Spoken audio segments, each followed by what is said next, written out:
अगर आप भी कभी मंदिर गए हों, तो वहां की शांति में छिपी कहानियां जरूर महसूस की होंगी।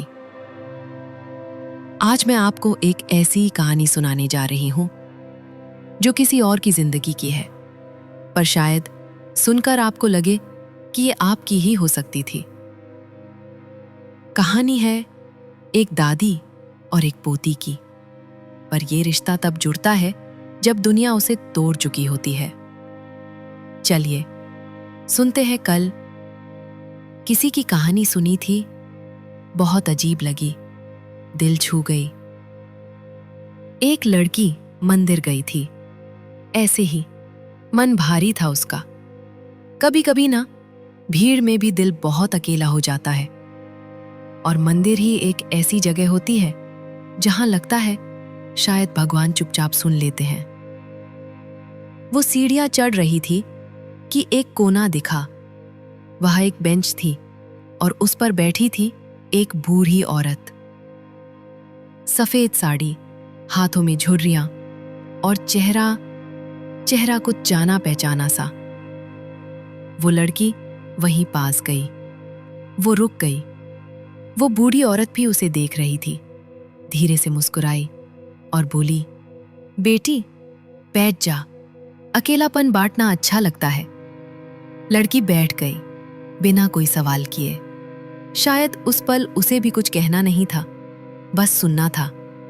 वो दादी खुद बोलना शुरू करती है, पता है बेटी, ये मंदिर मेरा ठिकाना बन गया है। कभी पूजा करने आती थी, अब यहीं जी रही हूं। लड़की चौंकी, मतलब उन्होंने आसमान की तरफ देखा और फिर बोली, मेरा बेटा, जिसने कभी मेरी उंगली पकड़कर चलना सीखा था, उसने ही मेरा हाथ छोड़ दिया। उस लड़की के दिल में कुछ चुभा। उसने पूछा, क्या हुआ था? वो हंसी, एक थकी हुई हंसी। कहानी छोटी नहीं है, लेकिन आसान भी नहीं। शुरू में सब ठीक था। बहू आई, बेटा खुश था, घर में रौनक थी। पर धीरे धीरे चीजें बदलने लगी। बेटा ऑफिस में व्यस्त, बहू अपने स्टेटस में, और मैं बस एक पुराने फर्नीचर जैसी हो गई थी। फिर एक दिन बहू ने कहा, माँ बूढ़ी हो गई हैं, देखभाल करनी पड़ती है, घर छोटा है, इन्हें वृद्धाश्रम भेज देते हैं। बेटे ने कुछ नहीं कहा और फिर वो चुप हो गई। लड़की कुछ नहीं बोल पाई, गले में कुछ अटका हुआ था। वो बोली, पर वृद्धाश्रम भी ना ले गए, बस मंदिर के बाहर छोड़ा और चले गए। कहा भगवान का घर है, यहीं रहो। उस लड़की की आंखों से आंसू गिरने लगे, पर उन्होंने पोंछ दिए उसके आंसू।